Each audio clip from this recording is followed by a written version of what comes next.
నమస్తే. ఈ టిప్స్తో మన పనులను చాలా సులువుగా చేసుకోవచ్చు. శారీస్ని మనము ఇలా నిలువుగా మడత పెట్టి 2 మడతలుగా మలుచుకొని ఇలా పైన ఉన్న పాకెట్లో ఈ మడతను పెట్టేసామనుకోండి, మనము చీరలు ఒక చీర తీసుండగా ఇంకొక చీర కింద పడ్డా కూడా మడత అనేది చెరిగిపోకుండా దీంట్లోనే పెట్టికోటు బ్లౌజును కూడా ఈజీగా పెట్టుకోవటం వలన స్పేస్ కూడా చాలా ఎక్కువగా మిగులుతుంది. ఇలా మురికిగా ఉన్న దువ్వెనలను మనము ఈజీగా క్లీన్ చేసుకోవాలంటే ఈ చిన్న టిప్ని ఫాలో అవ్వండి. ఈ దువ్వెనల పైన కార్న్ఫ్లోర్ పిండిని కానీ మైదా పిండి ఏ పిండి అయినా సరేనండి, ఇలా మురికిగా తయారైన దువ్వెనల పైన కొద్దిగా వేసి పాడైపోయిన ఒక టూత్ బ్రష్ ఉంటుంది కదండి, దాంతో క్లీన్ చేసుకున్నాం అనుకోండి, దాంట్లో ఉండే డస్ట్ అనేది పూర్తిగా వచ్చేస్తుంది. ఇలాంటి దువ్వెనలను మనము సెకండ్లోనే ఈజీగా క్లీన్ చేసుకోవచ్చు. ఒక టూత్ బ్రష్ని తీసుకొని స్విచ్ బోర్డ్స్ ఉంటాయి కదండి, ఇంట్లో ఉండే స్విచ్ బోర్డ్స్ పైన ఇలాంటి సన్నని డస్ట్ అనేది ఎక్కువగా పడ్డప్పుడు మనము క్లాత్తో కంటే ఇలాంటి పాడైపోయిన ఒక టూత్ బ్రష్తో క్లీన్ చేసుకున్నాం అనుకోండి, డస్ట్ అనేది పూర్తిగా క్లీన్ అయిపోతుంది. ఇదే టూత్ బ్రష్తో స్లైడింగ్ డోర్స్ కానీ ఏవైనా కబోర్డ్స్ ఉంటాయి కదండి, అలాంటి మధ్యలో ఇలాంటి సన్నని డస్ట్ను కూడా మనము ఈజీగా టూత్ బ్రష్తో క్లీన్ చేసుకున్నాం అనుకోండి, క్లాత్ని క్లీన్ చేయాల్సిన పని లేకుండానే ఇలా పాడైపోయిన ఒక టూత్ బ్రష్తో మనము ఇంటిని నీట్గా క్లీన్ చేసుకోవచ్చు. కారం కానీ లేదా పిండి కానీ రవ్వ ఏదైనా పురుగు పట్టినప్పుడు ఇలా జల్లెడ సహాయంతో మనము జల్లెడ పట్టుకుంటాం కదండి, ఇలా కారాన్ని మనము డైరెక్ట్గా జల్లెడలో వేసి పెట్టుకున్నప్పుడు ఒక్కొక్కసారి అది సైడ్లో పడి కూడా కారం అనేది వేస్ట్ అయిపోతుంది, మళ్ళీ క్లీన్ చేసుకోవాల్సిన పని కూడా ఉంటుంది. ఇలా ఎక్స్ట్రా పని లేకుండా ఉండాలంటే కవర్ సహాయంతో మనము ఇలా ఈజీగా జల్లెడ పట్టుకున్నాం అనుకోండి, కారం అనేది వేస్ట్ కాకుండా ఉంటుంది, మళ్ళీ మనకి క్లీన్ చేయాల్సిన పని ఉండదు, మన పని కూడా చాలా సులువైపోతుంది. అయిపోయిన కోల్గేట్ పేస్ట్ ఉంటుంది కదండి, దాన్ని ఇలా వీడియోలో చూపించిన మాదిరిగా చిన్న చిన్న పీసెస్గా కట్ చేసుకోవాలి. ఇలా కట్ చేసుకున్న ఈ కోల్గేట్ పేస్ట్ని ఇలా వాటర్లో పూర్తిగా కలిసేటట్టు కలుపుకోండి. ఈ కోల్గేట్ వాటర్ని ఇలా ఏదైనా ఒక పొడి క్లాత్ పైన వేసి ఫ్రిడ్జ్ స్విచ్ని ఆఫ్ చేసి ఇలా కోల్గేట్ పేస్ట్ వాటర్తో క్లీన్ చేసామనుకోండి, ఈ డోర్స్ అనేవి చాలా నీట్గా క్లీన్గా కనబడతాయి, మళ్ళీ కొత్త దానిలా షైనింగ్లోకి వస్తాయి. ఈ కోల్గేట్ వాటర్ని ఈ క్లాత్ పైన వేసి మన ఇంట్లో ఉండే చిన్న చిన్న స్టూల్స్ కానీ టేబుల్స్ చైర్స్ ఉంటాయి కదండి, వాటన్నిటిని కూడా మనము ఈ పేస్ట్ వాటర్తో క్లీన్ చేసుకున్నాం అనుకోండి, మరకలు అనేవి ఇట్టే తొలగిపోతాయి. అంతేకాకుండా ఇదే పేస్ట్ వాటర్తో వాష్రూమ్ డోర్స్ కూడా వాటర్ మరకలు సోప్ మరకలు పడి జిడ్డుగా తయారవుతుంది కదండి, దాన్ని కూడా మనము ఇలా క్లాత్తో క్లీన్ చేసామనుకోండి చాలా నీట్గా కనబడుతుంది. ఇలా పైన ఉన్న కబోర్డ్స్ని క్లీన్ చేసుకోవాలంటే ఇలా మాప్ స్టిక్కి మనము ఒక క్లాత్ను వేసి అది ఊడిపోకుండా ఉండటానికి రబ్బర్ బ్యాండ్ను వేసి ఇలా పైన ఉన్న కబోర్డ్స్ని కానీ లేదా ఫోటోస్ని ట్యూబ్లెట్స్ని ఇలా ఏదైనా క్లీన్ చేసుకోవాలంటే చాలా ఈజీగా క్లీన్ చేసుకోవచ్చు.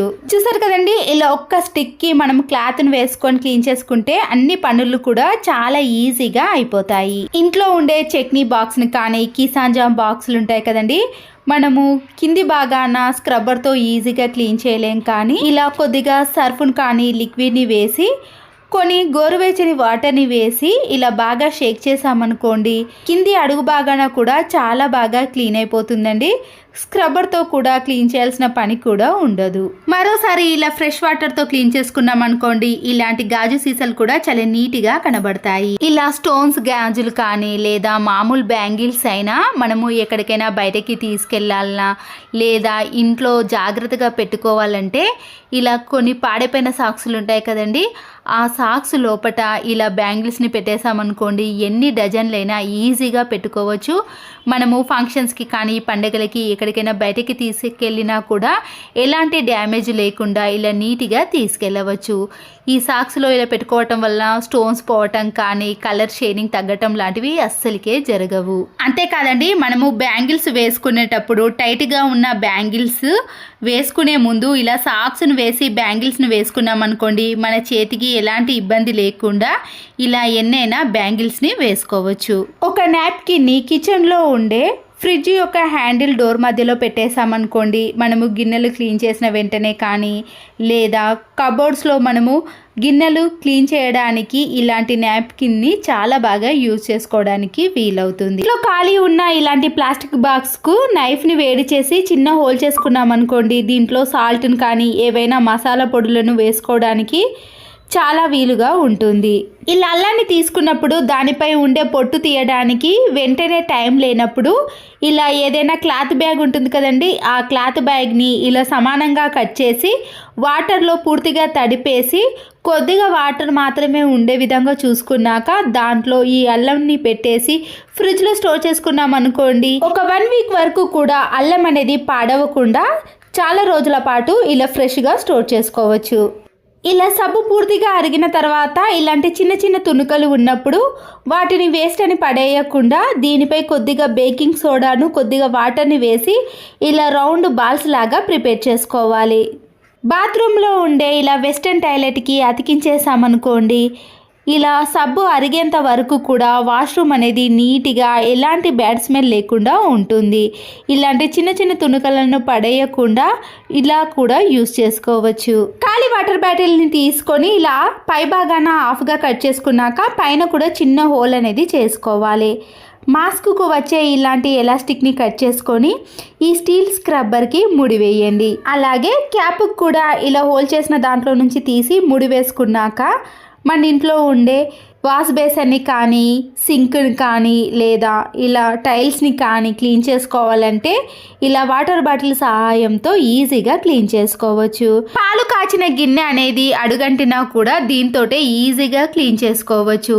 ఆ తర్వాత ఇలా ట్యాప్ కానీ ఏదైనా హ్యాంగర్కి వేసుకోవడానికి కూడా వీలవుతుంది. ఇంట్లో ఉండే సోఫాలు అనేవి జిడ్డు పట్టినా కానీ మరకలుగా తయారైనప్పుడు ఇలా బేకింగ్ సోడాను సోఫా అంతటి పైన వేసినాక ఏదైనా పొడి క్లాత్ ఉంటుంది కదండి, ఇలా ఏదైనా హ్యాండ్కి కానీ లేదా సాక్స్ను వేసుకొనైనా ఇలా సోఫా అంతటిని క్లీన్ చేసామనుకోండి, దానిపై పడ్డ ఆయిల్ మరకలు కానీ జిడ్డు మరకలు కానీ సోఫా అనేది ఇలా నీట్గా క్లీన్గా అవుతుంది.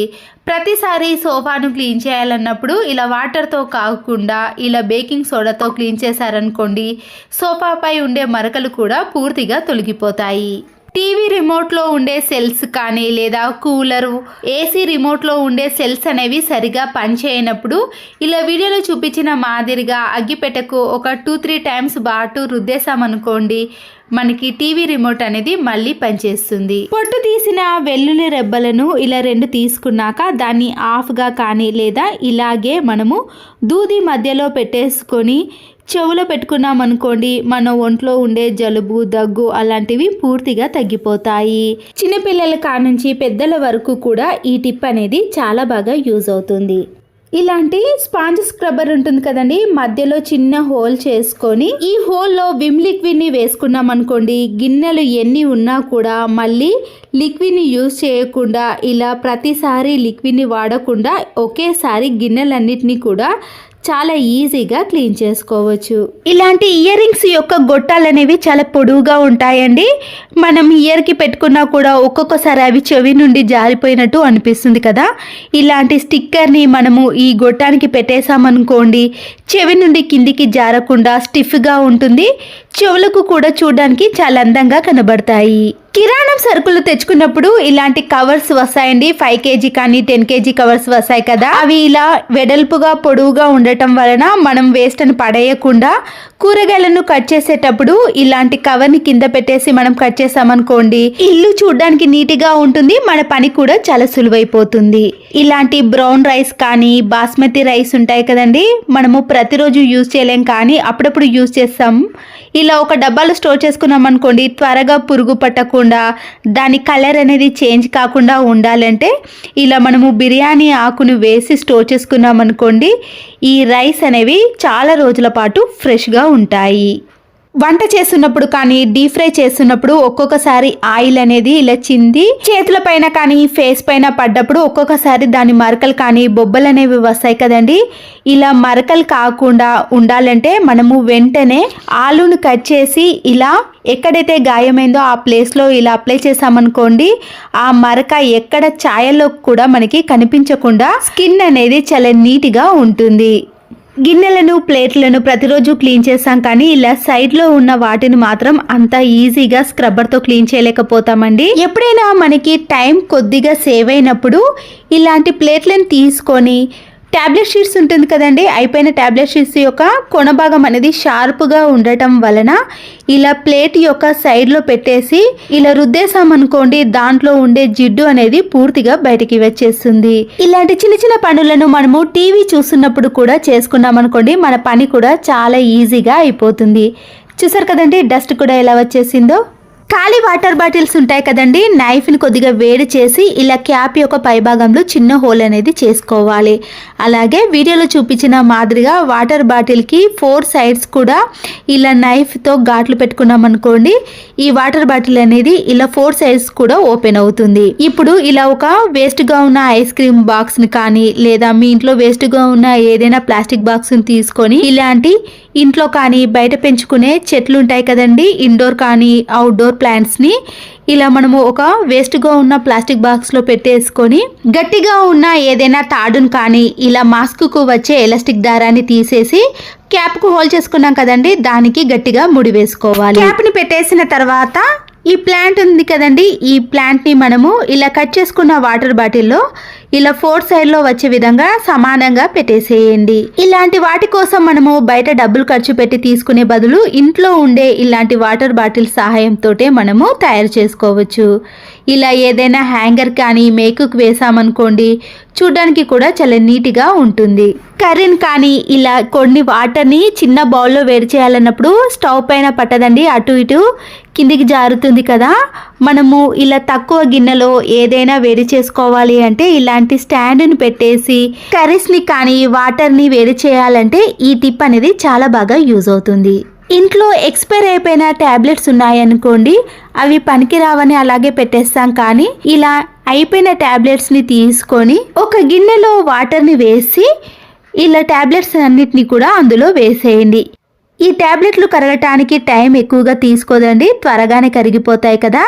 ఇలా పూర్తిగా కరిగిపోయిన ట్యాబ్లెట్స్ని ఈ వాటర్తో గ్యాస్ స్టవ్ అనేది జిడ్డుగా తయారైనప్పుడు క్లీన్ చేసుకోవడానికి యూజ్ అవ్వడమే కాకుండా రాత్రిపూట బొద్దింకలు బల్లులు ఎక్కువగా తిరుగుతాయి కదండి, ఈ స్మెల్కి బొద్దింకలు అలాగే బల్లులు రాకుండా ఉండాలంటే ఇలా కిచెన్ని అలాగే కిచెన్ టైల్స్ని మొత్తాన్ని క్లీన్ చేసుకున్నాం అనుకోండి, కిచెన్లోకి దరి చేరకుండా ఉంటాయి. గ్యాస్ స్టవ్ యొక్క ఆన్ ఆఫ్ బటన్స్ని మనము క్లాత్తో క్లీన్ చేసినా కూడా ఇలాంటి చిన్న చిన్న ప్లేస్లో క్లీన్ కాదు కదా, ఇలా అయిపోయిన ట్యాబ్లెట్ షీట్స్ యొక్క చివరి కొన భాగంతో క్లీన్ చేసుకున్నాం అనుకోండి, దాంట్లో ఉండే డస్ట్ అనేది పూర్తిగా వచ్చేస్తుంది. వాటర్లో కలిపిన ట్యాబ్లెట్స్ అనేవి మిగిలిపోయినప్పుడు ఇలా కిచెన్ సింక్లో కూడా బొద్దింకలు ఎక్కువగా వచ్చినప్పుడు రాత్రిపూట మనము ఈ వాటర్ని వేసి సింక్ మొత్తాన్ని కూడా క్లీన్ చేసుకున్నాం అనుకోండి, కిచెన్ సింక్ కు పట్టిన జిడ్డు మరకలు పోవటమే కాకుండా ఈ స్మెల్ కి బొద్దింకలు కానీ బల్లులు రాకుండా ఇలా నీట్గా ఉంటుంది. ఇలా ఏదైనా డీప్ ఫ్రై చేసుకున్నప్పుడు ఆయిల్ అంతా కూడా ఇలా నల్లగా మారిపోతుందండి. మళ్ళీ ఫ్రెష్ ఆయిల్ తీసుకోవాలి అంటే ఒక బౌల్ ని తీసుకొని టీ వడపోసే జాలి కానీ ఏదైనా స్టెయినర్ ని పెట్టేసి టిష్యూ పేపర్ ఉంటుంది కదండి, ఇలా పూర్తిగా ఉన్న టిష్యూ పేపర్ ని కాకుండా పల్చగా ఉండే ఇలా ఒకటి మందం మాత్రమే వచ్చే విధంగా టిష్యూ పేపర్ని ఈ స్టెయినర్లో పెట్టేసేయండి. డీప్ ఫ్రై చేసిన ఆయిల్ అంతా కూడా ఇలా టీ వడపోసే జాలి ద్వారా సపరేట్ చేసుకోవాలి. పలుచగా టిష్యూ పేపర్ని పెట్టేసాం కాబట్టి ఇలా ఆయిల్ అంతా కూడా కొద్దిసేపట్లోనే కిందికి వచ్చేస్తుంది. చూడండి, మళ్ళీ ఫ్రెష్ ఆయిల్ అనేది ఇలా వచ్చేస్తుంది. తర్వాత దీన్ని మనం దేనికైనా యూజ్ చేసుకోవచ్చు. ఇలా డీప్ ఫ్రై చేసిన కడాయి అంతా కూడా జిడ్డుగా ఆయిల్గా తయారవుతుంది కదండి, మనము సోప్తో క్లీన్ చేసినా కూడా చాలా టైం తీసుకుంటుంది. ఇలా గోధుమ పిండిని కానీ ఏదైనా బియ్యం పిండిని వేసేసి ఇలా బాగా రుద్దేసేయాలండి. అప్పుడు ఆయిల్ అంతా కూడా ఈ పిండి అనేది పీల్చేస్తుంది. ఇప్పుడు ఈ కడాయికి ఒక్క చుక్క కూడా ఆయిల్ అనేది ఉండదండి, జిడ్డుగా కూడా ఉండదు. మనము సోప్తో ఇలా క్లీన్ చేసిన వెంటనే కూడా చాలా నీట్గా అయిపోతుంది. మరొకసారి ఇలా టిష్యూ పేపర్ని తీసుకొని ఇలా పూర్తిగా తీసేసామనుకోండి, క్లీన్ చేయాల్సిన పని కూడా ఉండదండి. అప్పుడు అంత నీట్గా కనిపిస్తుంది. హలో అండి, నమస్తే. ఈ టిప్స్తో మన మనీని కూడా సేవ్ చేసుకోవచ్చు.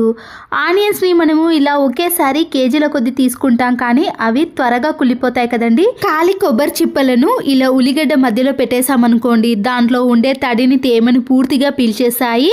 ఇలా చేయడం వలన ఉల్లిపాయలు అనేవి అస్సలకే పాడవకుండా చాలా రోజుల పాటు ఇలా ఫ్రెష్గా స్టోర్ చేసుకోవచ్చు. ఫోక్ స్పూన్కి ఇలా పొట్టు తీసిన పొటాటోను గుచ్చి మన ఇంట్లో ఉండే డ్రెస్సింగ్ టేబుల్ అద్దాలు కానీ, వాషింగ్ ఏరియాలో ఉండే ఇలాంటి అద్దాలపైన నీటి మరకలు కానీ, సోప్ మరకలు పడ్డప్పుడు జిడ్డుగా తయారవుతాయి కదండి.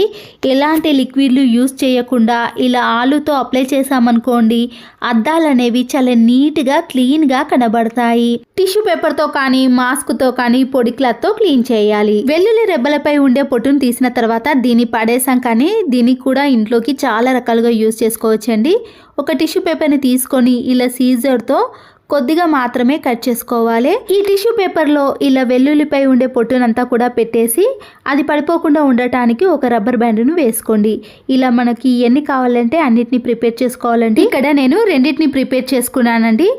ఇప్పుడు ఈ రెండింటిని మనము కబోర్డ్లో కానీ, అలమార్లో కానీ, బొద్దింకలు ఎక్కువగా తిరుగుతున్న ప్లేస్లో వీటిని పెట్టేసామనుకోండి, ఈ ఘాటైన స్మెల్కి బొద్దింకలు కానీ ఎలాంటి పురుగులు అనేవి ఇలాంటి కబోర్డ్స్లో దరి చేరకుండా ఉంటాయి. బేకింగ్ సోడాను ఇలా ఒక ప్లేట్లోకి వేసుకున్నాక దాంట్లో కొన్ని వాటర్ని కలిపేసేయండి.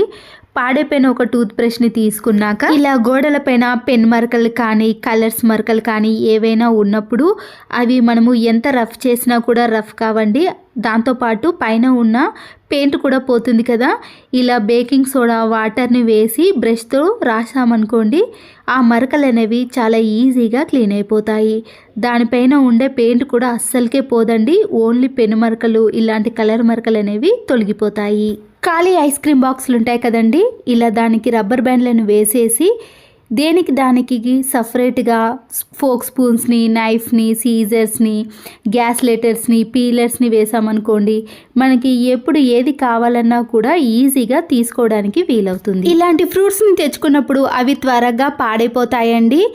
ఇలా ఫ్రూట్స్ యొక్క కొనలకి లేదా మొదల్లో మనము ఫాయిల్ పేపర్ని వేసి స్టోర్ చేసుకున్నామనుకోండి, 4-5 డేస్ అయినా చిన్న చిన్న పురుగులు వాలినా కూడా ఇలాంటి ఫ్రూట్స్ అనేవి త్వరగా పాడవకుండా ఫ్రెష్గా స్టోర్ చేసుకోవచ్చు. చట్నీస్ని మనము ఏదైనా ఒక గాజు సీసాలో కానీ ఇలాంటి బాక్స్లో స్టోర్ చేసుకున్నప్పుడు నల్లగా తయారవుతుందండి. చట్నీలు కూడా చాలా త్వరగా పాడైపోతుంది. దాంట్లో ఉండే పీస్ కూడా మెత్తబడుతుంది కదా. క్యాప్కు వచ్చే దానిని తీసేసి ఒక క్లాత్తో నీట్గా తుడిచిన తర్వాత వంట నూనె ఉంటుంది కదండి, కాగిన వంట నూనెను ఇలా క్యాప్ పై భాగంలో పూర్తిగా అప్లై చేయాలి. అలాగే మనము ఏ స్పూన్ పెడతామో ఆ స్పూన్కి కూడా కాచిన నూనెను వేసి అందులో పెట్టేసామనుకోండి, ఇలా స్పూన్ కూడా నల్లబడిపోకుండా చట్నీ అనేది త్వరగా పాడవకుండా చాలా రోజుల పాటు ఫ్రెష్గా ఉంటుంది. ఫ్రూట్స్కి తెచ్చినా కానీ వేస్ట్గా ఉన్న బిర్యానీ బాక్సులు ఉంటాయి కదండి, ఇలా క్యాప్ ఉన్న బిర్యానీ బాక్స్ను కానీ ఇలాంటి బాక్స్ని తీసుకొని అప్పడాలు అనేవి బయట అలాగే పెట్టేసామనుకోండి, చాలా త్వరగా మెత్తబడిపోతాయి. ఇలా అప్పడాలను వేసి దాంట్లో కొన్ని మెంతులను వేసామనుకోండి, బయట ఇలా ఎన్ని రోజులు పెట్టినా కూడా ఈ అప్పడాలు అనేవి మెత్తబడిపోకుండా ఇలా క్రిస్పీగా ఉంటాయి. ఎగ్స్ని ఇలా బౌల్లో వేసి ఉడికించుకునేటప్పుడు ఒక్కొక్కసారి దాంట్లో ఉండే సోనా అనేది బయటికి వచ్చేస్తుంది కదండి. అంతేకాకుండా ఎగ్స్ అనేవి త్వరగా ఉడికిపోవాలంటే ఇలా వంట నూనెను వేసి ఉడికించుకోవాలి.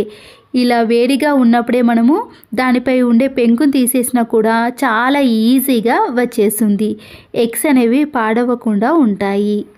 సరుకులు తెచ్చుకున్నప్పుడు ఇలాంటి బాక్స్లో ఏవి వచ్చినా కూడా మనము ఇలా స్టీల్ డబ్బాలో కానీ, ప్లాస్టిక్ బాక్స్లో స్టోర్ చేసుకుంటాం, కానీ దాని ఎక్స్పైరీ డేట్ ఎప్పటి వరకు ఉందో అస్సలకి తెలియదండి. ఇలా బాక్స్లో వేసుకున్నాక దాని ఎక్స్పైరీ డేట్ ఎక్కడి వరకు ఉందో అక్కడి వరకు మాత్రమే కట్ చేసి ఇలా స్టీల్ బాక్స్కి అతికించుకోవడం కానీ, లేదా దీన్ని డైరెక్ట్గా ఆ బాక్స్లో వేసుకున్నామనుకోండి, ఇది ఎప్పటి వరకు ఉందో అప్పటి వరకు మనకు ఈజీగా తెలుసుకొని వాడుకోవడానికి యూజ్ అవుతుంది.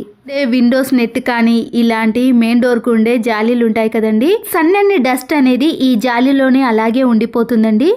ఇలా మనము స్పాంజ్ స్క్రబ్బర్తో క్లీన్ చేసుకున్నాం అనుకోండి, ఆ హోల్స్ అనేవి పూర్తిగా క్లియర్ అయిపోవటం వలన ఇలా నెట్లో ఉండే డస్ట్ కూడా పూర్తిగా తొలగిపోతుంది.